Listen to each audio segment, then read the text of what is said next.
Thank you.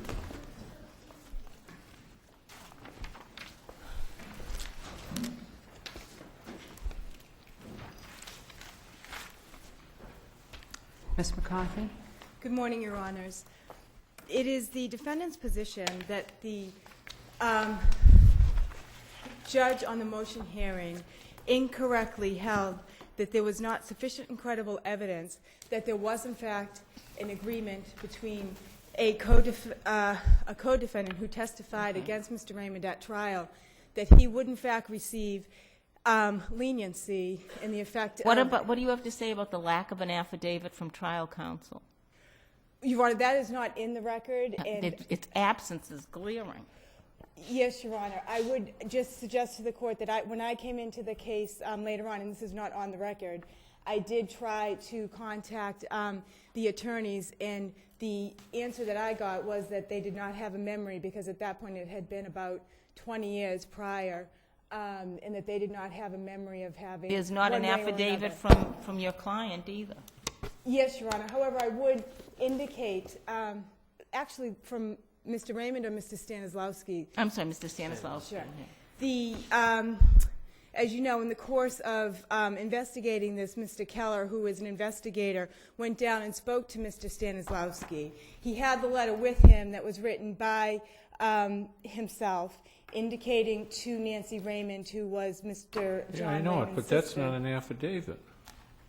I agree, Your Honor. However, I would suggest that it is evidence that the defendant, Mr. Stanislawski's statement that he himself did write that letter. Yeah, well, why should the judge hold a hearing when she doesn't have an affidavit to provide her any evidence that any of this happened?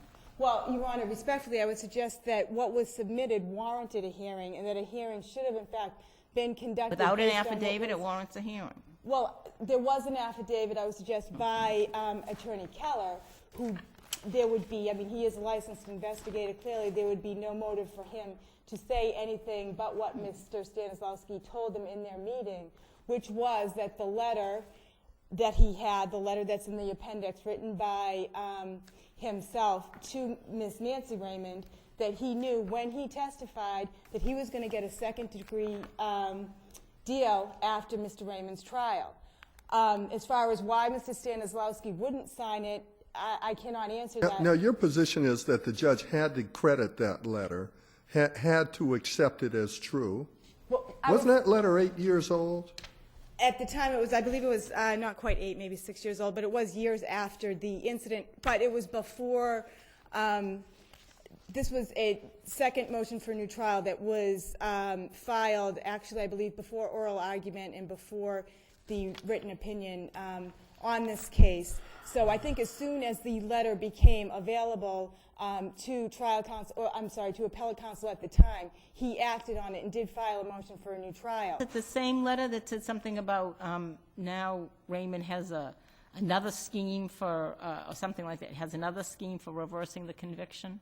I'm not I didn't use the word scheme, but it says there's another Yeah, I'm means not of sure. reversing the conviction. I think he said may have other avenues to pursue. That's what apparently Mr. Stanislawski's attorney said to Mr. Stanislawski, according to the letter written by Mr. Stanislawski. However, as far as the credibility of that letter, I would suggest to you that it was written, did come from Gardner, so it did have the envelope with it indicating it came from an institution, that it was written to Ms. Raymond. And I would also point out that the fact that it came years later would in fact buttress the credibility of it, because Mr. Stanislawski would likely be closer to parole and would not want to certainly risk any Well, that's one interpretation. That is one, and I suggest that would be a favorable interpretation. And also the issue comes up, why would he say this if it wasn't true, Your Honors?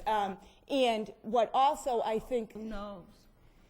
Yes, but another factor, Your Honor, Justice Cowan, I would point out is that 21 days after Mr. Raymond's trial, the defendant didn't, in fact, plead guilty and did get a second-degree deal. I would suggest to you that looking at the participation of, or the alleged participation in the Commonwealth's theory, that there would really be no reason to, quote, cut a deal for Mr. Stanislawski, other than the fact that they needed his testimony and there would be no reason for him to testify. And during the trial, he did inculpate himself also. So it makes sense, I suggest, that he wouldn't have done that did he not have some type of expectation of leniency.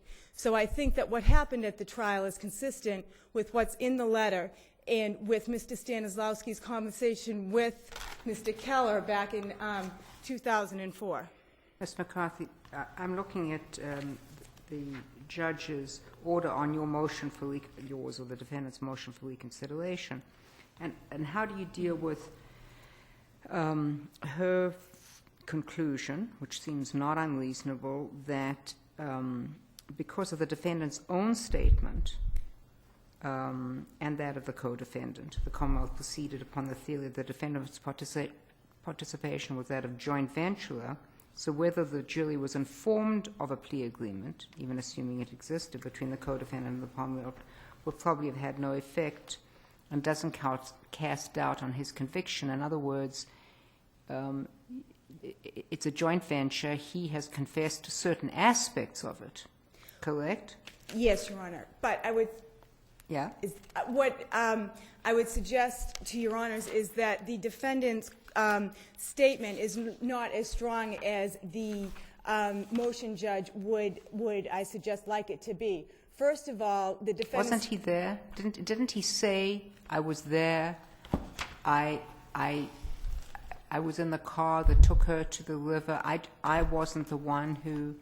Isn't that correct? Well, as far as your wording, didn't he say, there was a statement that was typed up that he signed that was actually the subject of a motion to suppress prior to trial, and it was appealed. And I would suggest to you that... And we affirmed that, didn't we? Yes, Your Honor. I mean, we affirmed the ruling on the denial of the motion to suppress. Yes. So that statement's in. The statement did come in, but I would... And it will come in, let's assume that there was a new trial. The statement would come in again, correct? Yes, because it was ruled that And way. the Commonwealth would proceed again on a joint venture, correct? Yes, Judge.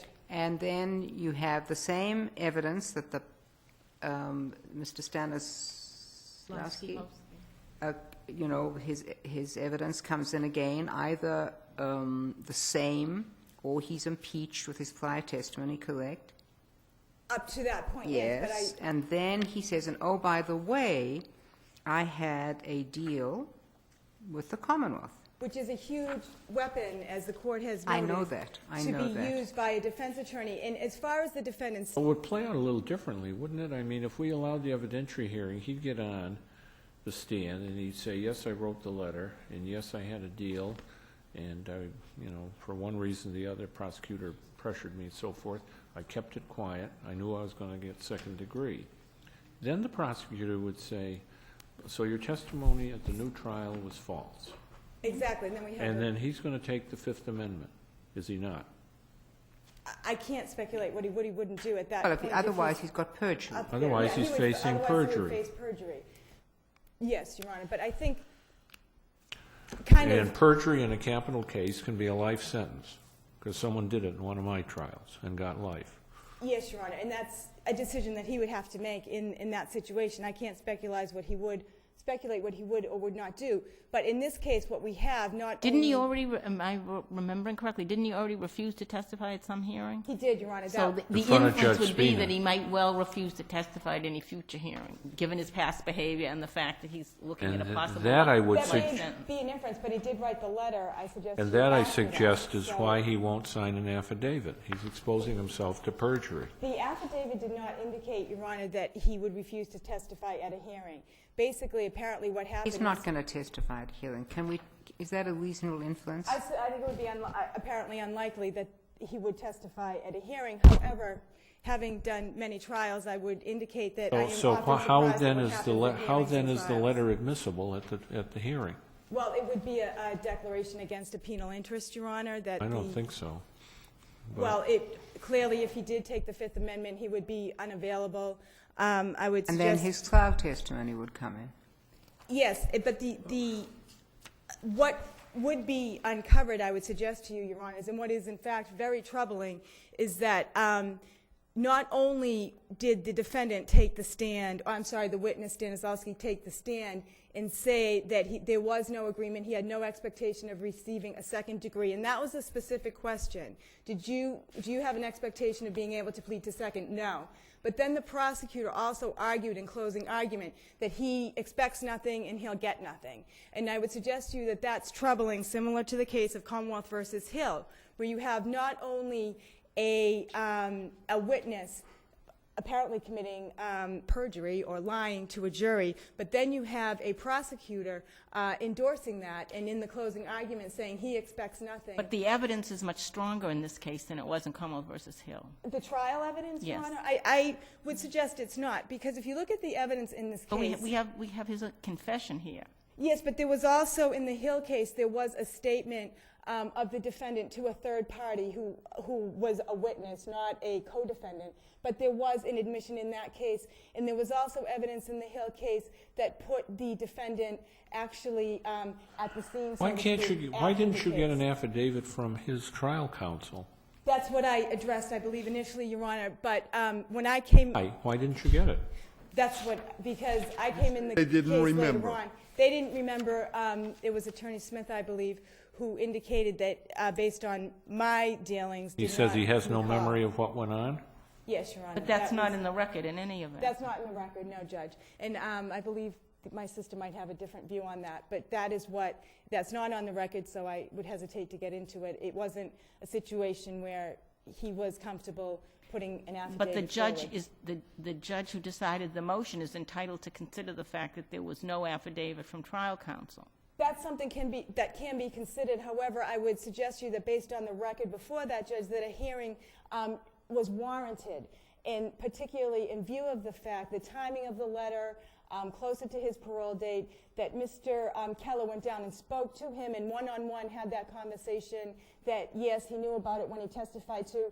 That is enormous, to have a witness in a first-degree murder case saying on the stand that they did not have any expectation of leniency, writing letters afterwards, and then telling a private investigator that he knew he was going to get a second.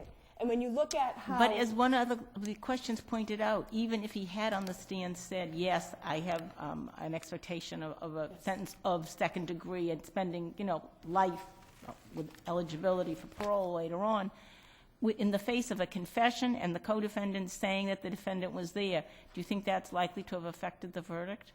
Yes, and I think if you look closely at the defendant's statement, it was attacked. Also, he indicated that he was, I believe, when I say he said it, he signed a statement. It came out on cross-examination that he believed at the time that he signed the statement, he didn't read the statement. The police were threatening that his mother would be arrested and charged with accessory if he didn't sign the statement. So there were perhaps not enough to suppress the statement, but enough to kind of raise How is this hearing going to work if you get it? He's not going to testify. The trial lawyer isn't going to testify. Stanislawski, you mean? Stanislawski's not. Yes. Yeah, that's what you just said. Stanislawski's not going to testify. You're going to present the letter. The judge is either going to reject it on the ground it's inadmissible or accept it and say, I reject it because I don't believe it. So who have you got for live witnesses? Well, and with all due respect, Your Honor, I know you have quite a bit of experience, but in my experience, I think if a hearing was ordered, I don't think we can necessarily say what would happen because you really don't know what a witness Going to is be going appointed do. a lawyer. And what Yes, is the Judge. lawyer's advice going to be to him? You're the lawyer. No, Stanislawski. I'm not. Stanislawski is going to get a Stanislawski will be lawyer. Oh, what that's is- right. You're Raymond's lawyer. And what is That's correct. Stanislawski's lawyer going to tell him? Advise Going to tell him what he He's told gonna him tell before. him, but that doesn't necessarily mean that Stanislawski at that time will take that advice. No, he's going to, you're suggesting that Mr. Stanislawski will say, no, I'd rather take the chance of getting another life term? I'm not suggesting what he will say. I think it's He must be speculation pretty one close way to or parole another. right now, Mr. Stanislawski. Yes, he is. Yeah, so he's going to testify and take the chance of another life term? I think unlikely, but, I can't say, I can't speak for him. I don't know what motivates him, But getting back to it, I do think the letter could be admissible as a statement against penal interest, and I do want to I'll quote what he said before. I'm sorry? I'll quote what he said before. My lawyer was just looking out for my best interest. And then after he said that, he did admit to making the statement. Speaking to the materiality of Stanislawski's, of the case against Mr. Raymond, I would suggest that without Stanislawski, the case against Mr. Raymond, or with the impeachable evidence, it's not as strong. Mr. Raymond's statement that was admitted indicated that he was, that the Jane Doe was choked. I would suggest to you that there was no physical evidence indicating that Jane Doe was choked. The evidence from the medical examiner was that she died as a result of drowning. Also, as far as being raped, there was no physical evidence to support Mr. Raymond's statement that Jane Doe was raped. There was no sperm found in her vaginal cavity and no spermatozoa. So I would suggest to you that there's no physical evidence linking Mr. John Raymond to this. The only crucial evidence is the testimony of Mr. Stanislawski. And had the defense attorney had the weapon, knowing that the witness, the key sole witness, eyewitness, Can I just, your time is up, but if I may just go back, as difficult as it is, the cause of death on the certificate of death is asphyxia, hanging, suicide. During the trial testimony, I believe it was drowning. Well, Okay. thank you, Ms. Thank you, Your Honor. McCarthy. Ms. McMahon? May it please the Court, Catherine McMahon, Assistant District Attorney for the Commonwealth. Chief Justice Marshall, the death certificate that's in the Commonwealth's appendix is that of a person who Stanislawski I'm so sorry. allegedly I thought it accused. might have been that, that it was not from water asphyxiation. Thank you. And the medical examiner testified that the victim died as a result of drowning. Okay. The victim disappeared. Her body a few days later was found in the Connecticut River. That was the medical examiner's explanation for the lack of physical evidence of rape, that anything would have been washed away at that point in time. She was found with her arms bound behind her back with socks and a ligature around her neck, also socks. Within days of the discovery of the victim's body, both the defendant and Stanislawski confessed to the police. They both confessed in detail. They both confessed about the victim being raped, being choked, and being thrown into the river while her body was still moving. And the medical examiner concluded that she drowned. She was thrown into the river while she was still alive. While they both confessed within days of the killing, their confessions weren't exactly precise. I have a question for you, if I may, Ms. McMahon. What are we to make of the fact that Mr. Stanislawski pled guilty to second-degree murder 3 weeks after the defendant's trial? Isn't the timing a little fast? The timing is fast, but about 2 months before Raymond's trial, Stanislawski and his attorney met with the prosecutor, and under oath, Stanislawski said that he was Mirandized by the prosecutor, and then he was questioned about, it's clear you're here without any possibility of a deal. So, then he gave another more detailed statement about the crime. So the first time he gave the statement was to the police.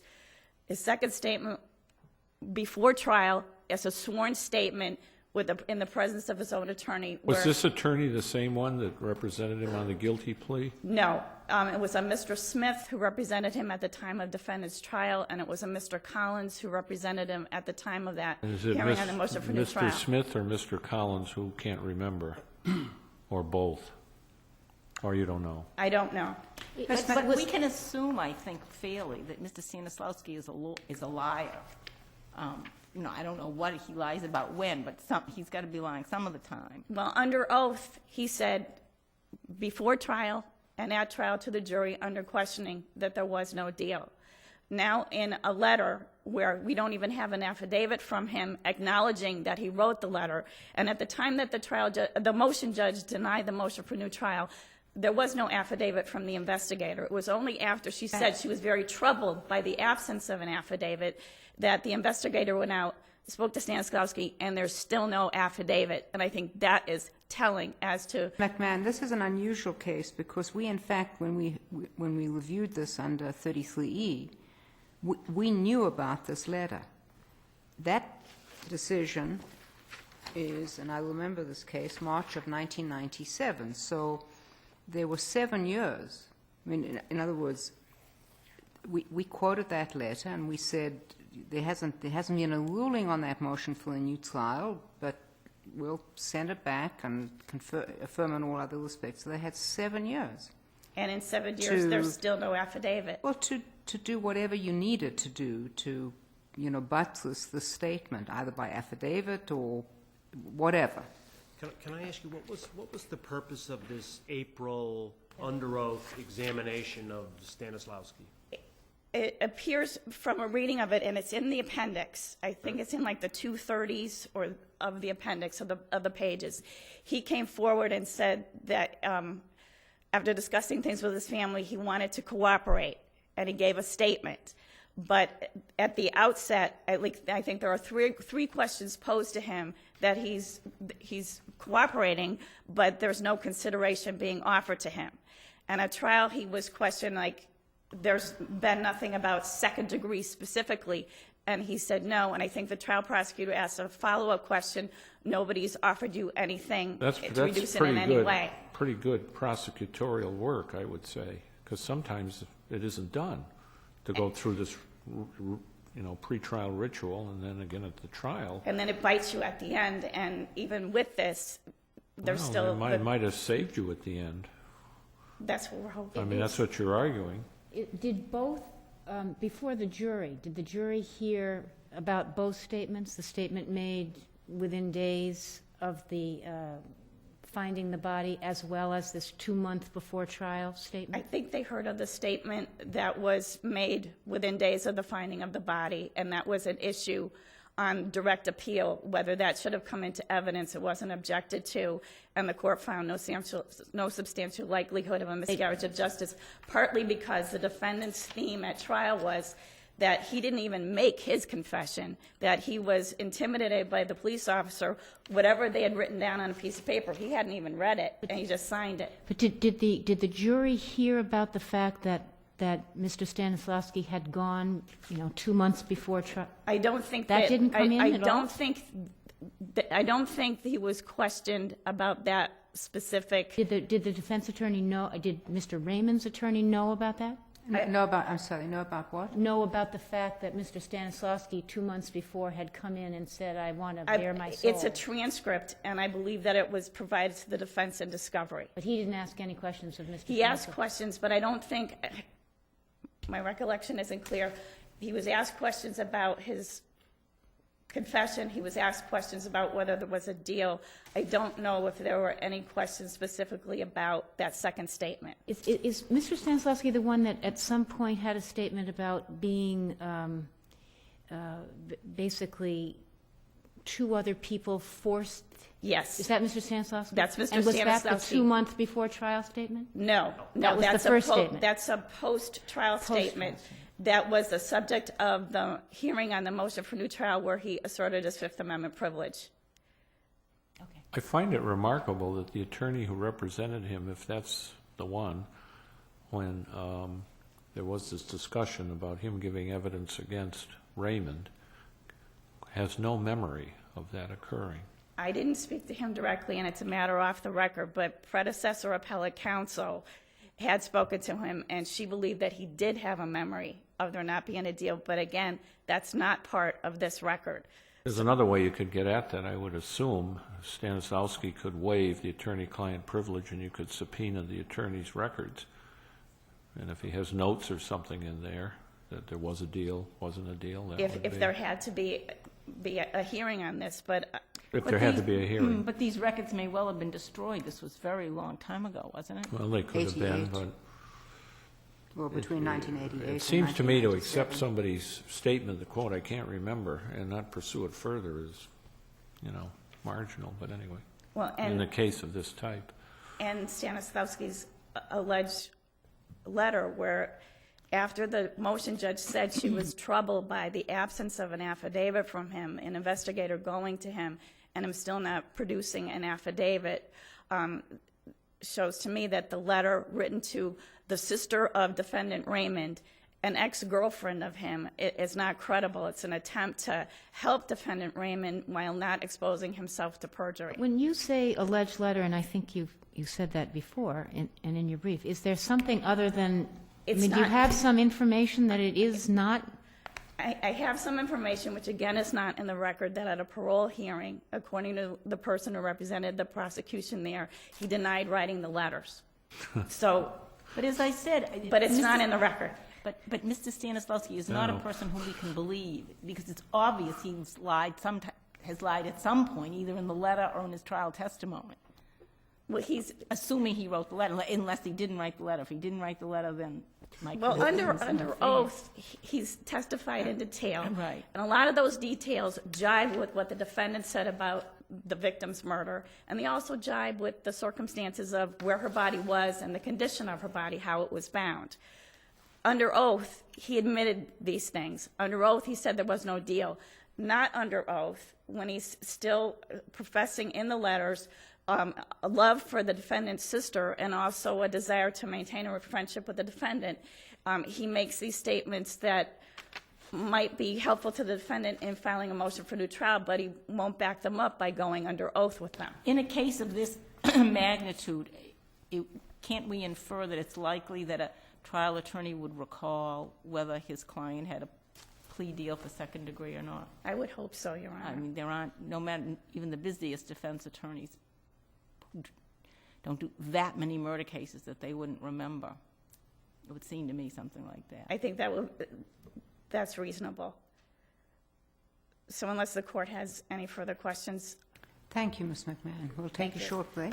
All rise.